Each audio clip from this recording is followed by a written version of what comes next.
Bienvenue à toutes et à tous et merci de votre écoute. Le second tour des élections municipales est fixé au 28 juin prochain. J'en suis particulièrement satisfait car il nous faut avancer. Lors du premier tour des élections, vous nous avez placés en tête avec 48,8% des suffrages, à quelques voix d'une élection dès le premier tour. Je vous remercie de la confiance que vous me témoignez. Je veux y voir une marque de reconnaissance envers le bilan que je porte, le programme proposé, le travail et la composition de mon équipe. Une équipe sans étiquette, plurielle, expérimentée et engagée. Les mesures imposées par l'État pour éviter la propagation du virus Covid-19 sont contraignantes et 2 mois de confinement ont été très difficiles pour certains d'entre vous. Tout au long de cette période, je travaille à la mise en place et à l'encadrement des différentes mesures d'accompagnement et d'assistance aux plus faibles. Et les membres de mon équipe Gréasque La Dynamique Continue, à leur niveau, sont eux aussi toujours actifs et présents au service du village et des Gréasquins. J'adresse tout mon soutien aux familles, employés, commerçants, associations, chefs d'entreprise qui sont impactés dans leur quotidien.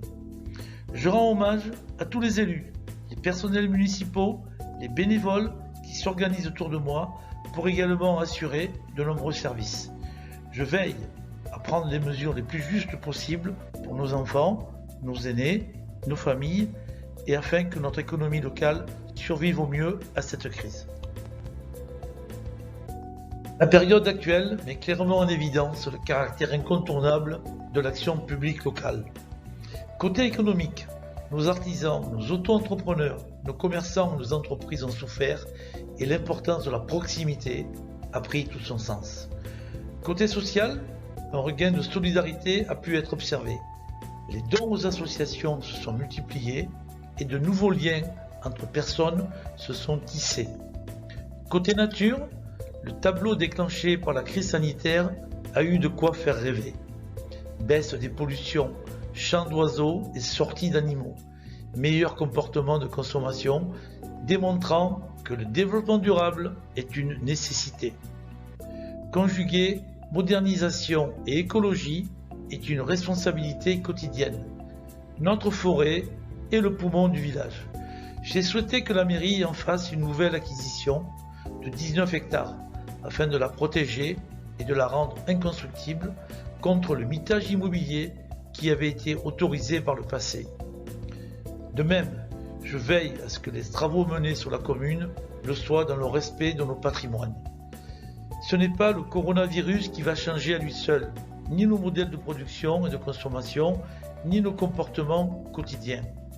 Il nous a cependant prouvé que nous pouvons et que nous devons donner pleine réalité à des modes de production et de consommation raisonnés, à la solidarité humaine et à la protection de notre environnement. Cette crise confirme qu'il nous faut évoluer et nous organiser en toute transparence vers un modèle économique plus social, plus respectueux de la nature et de notre santé, à l'écoute de notre tissu économique et de nos patrimoines locaux. Sur notre commune, il nous faut y veiller et y parvenir.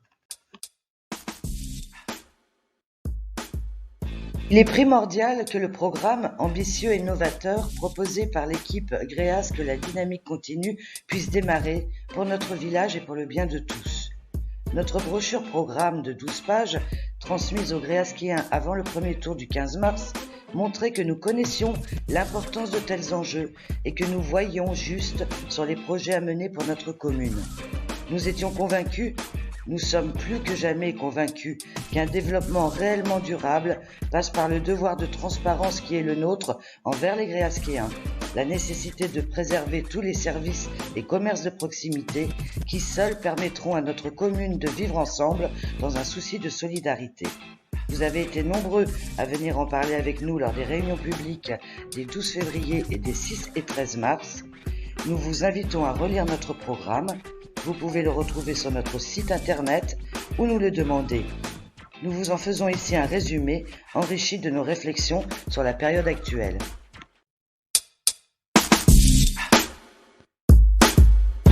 La transparence n'est pas un mot vide de sens. Les élus d'une commune gèrent les intérêts collectifs des habitants. Ils se doivent de les informer de tout ce qui est mis en œuvre pour ce faire et de la gestion financière afférente. Ils se doivent également d'associer le plus grand nombre de volontaires possible aux choix et décisions. La crise sanitaire que nous traversons a démontré que l'échelon le plus opérationnel est celui qui est le plus proche du terrain. C'est cet échelon qui a réagi le premier, qui a agi le plus efficacement.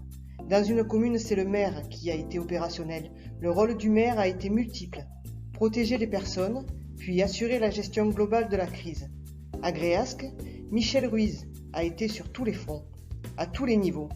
Concertation, stratégie, élaboration, action, comme toujours. Plus que jamais, la transparence s'impose et les méthodes que nous proposons y répondent. Nous continuerons bien sûr de mettre en œuvre et de dynamiser les outils classiques de la démocratie participative.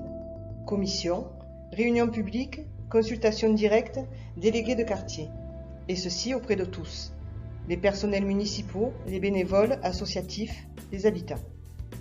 De nouveaux outils participatifs seront eux aussi indispensables pour mieux englober les idées et les attentes de chacun, telles qu'une plateforme collaborative, le conseil municipal des jeunes, des World Café.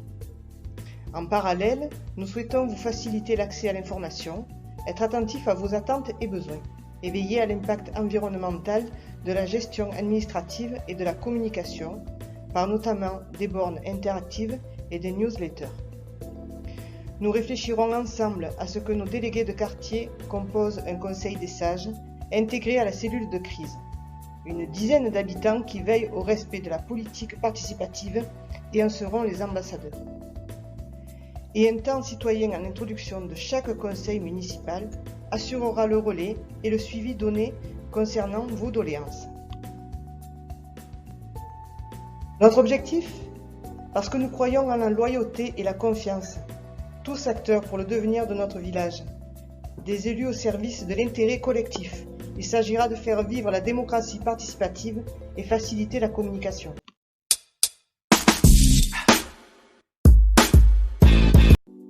En termes de proximité, il nous faut relever certains défis par une modernisation de nos infrastructures et de nos offres administratives, économiques, culturelles, sportives et de loisirs, pour un village où chacun trouve sa place.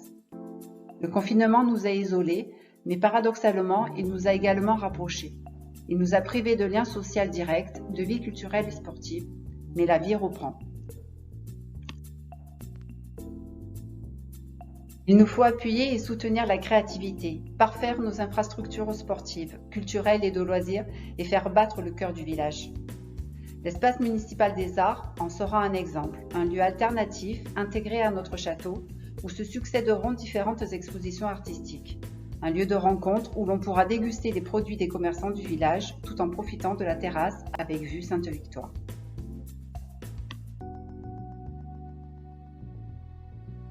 Il nous faut également développer l'économie locale, sécurisée et protégée.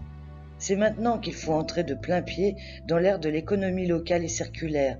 Nous devons trouver les bases de notre autonomie alimentaire, les lieux d'activité de travail au plus proche de chez nous, promouvoir et recréer les circuits courts. Le confinement a révélé certaines fragilités, mais a mis en lumière le potentiel de réaction de notre commune et de son centre-village. Nous devons veiller à aider nos associations, commerces, artisans et entreprises et privilégier leurs offres. La friche des Prados attend un projet global de réappropriation.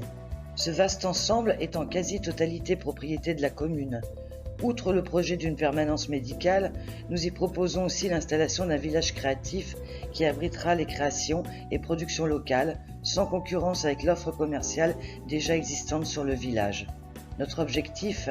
Vous rendre la vie plus simple, car le monde économique reste le cœur d'un village, tout autant qu'un accès facilité aux services publics et à la culture.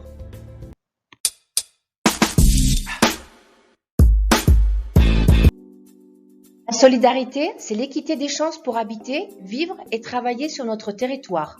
Nos anciens, nos jeunes et les relations intergénérationnelles sont des priorités. Nous visons l'équité en tout, afin de réduire les fractures et tisser un lien social fort.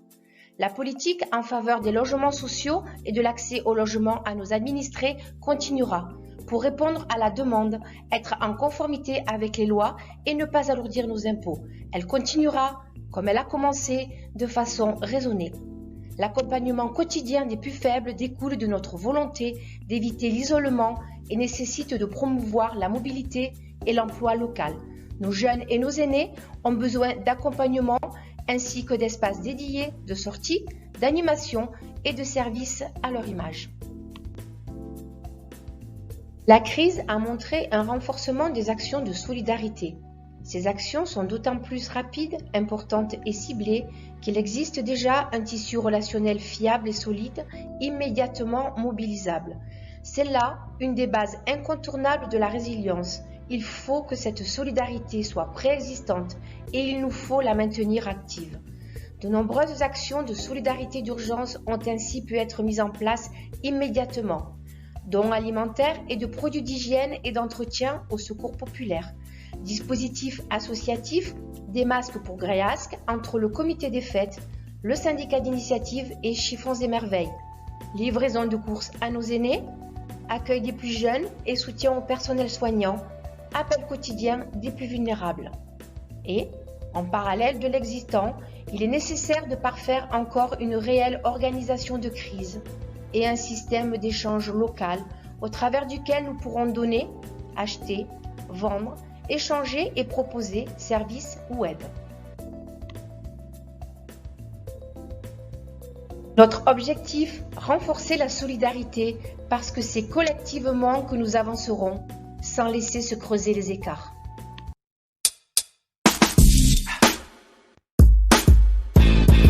Notre programme entier est sous-tendu par le souci de la pérennité de nos conditions de vie. Les signaux que nous sont envoyés sont clairs. Nous sommes au bout d'un monde d'abus, en raison des pressions qu'il entraîne au niveau économique, en raison des pressions qu'il fait subir à la nature, et en raison des pressions qu'il impose socialement aux populations. Notre responsabilité, nous l'exposons tout au long de notre programme. Il n'est pas une action qui ne respecte nos objectifs de développement durable. Notre volonté est de réinventer les liens entre la nature et nous, par une urbanisation et des transports durables, par une forêt préservée et des sentiers valorisés, par la réduction de notre empreinte, afin de disposer d'un territoire attractif. Notre objectif est de créer les conditions de notre vie en société, en accord avec notre environnement, car les décisions d'aujourd'hui font le monde de demain. Nous voulons, c'est du vert. Notre forêt ne doit plus être l'illustration d'une nature abîmée et ne doit plus être maltraitée. Nous sommes encore parfois témoins de coupes par l'ONF, la métropole ou des propriétaires privés. Notre forêt sera sanctuarisée. Elle sera un espace public, géré avec le moins d'intervention possible, accessible aux cyclistes, aux associations sportives et aux promeneurs. Sa faune et sa flore seront respectées. Dès sa prise de fonction il y a 6 ans, Michel Ruiz s'est engagé sur cette voie. Cela a commencé avec la réhabilitation du tombereau, auparavant si négligé. Cet engagement volontaire se poursuit maintenant avec l'acquisition par la commune de la majeure partie de la forêt. Concernant certains travaux, Michel Ruiz a fait sécuriser le pourtour du Gros Chêne, aux abords du tennis club municipal. Il a fait retirer les matériels et interdit les déplacements d'engins à proximité immédiate et protéger l'emprise de ses racines. Lors de l'enfouissement de la ligne à haute tension, il a veillé à ce que les travaux impactent le moins possible les arbres. La ligne a ainsi été enterrée au milieu des chemins et seuls quelques arbres ont dû être abattus. Il s'engage maintenant à ce que tout nouveau projet intègre une évaluation de son empreinte écologique. Notre environnement proche subit de nombreuses atteintes dont nous ressentons quotidiennement les effets. Chaleur, stress, pollution, bruit. Notre meilleur et premier allié est l'arbre, et par extension les végétaux.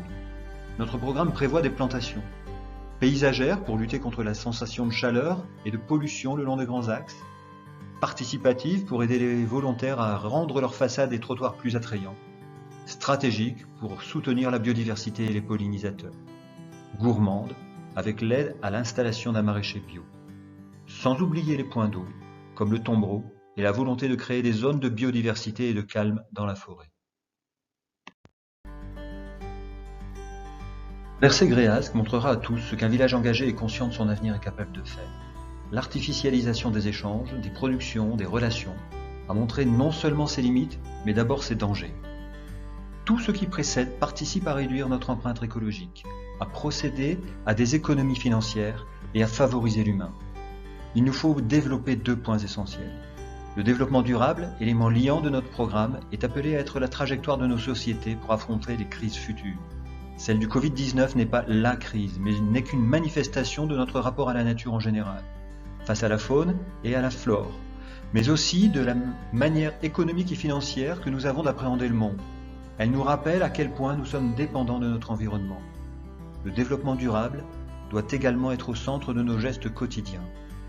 Cette période confirme qu'il est important de produire et de consommer local, de privilégier les circuits courts et d'adopter les bonnes manières de gestion des déchets et d'économie circulaire. Ces idées sont des convictions.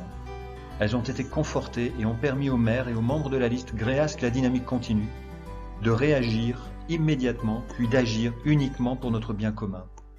Notre programme, Gréasc la dynamique continue, contient les germes clairs des directions à explorer pour notre futur proche.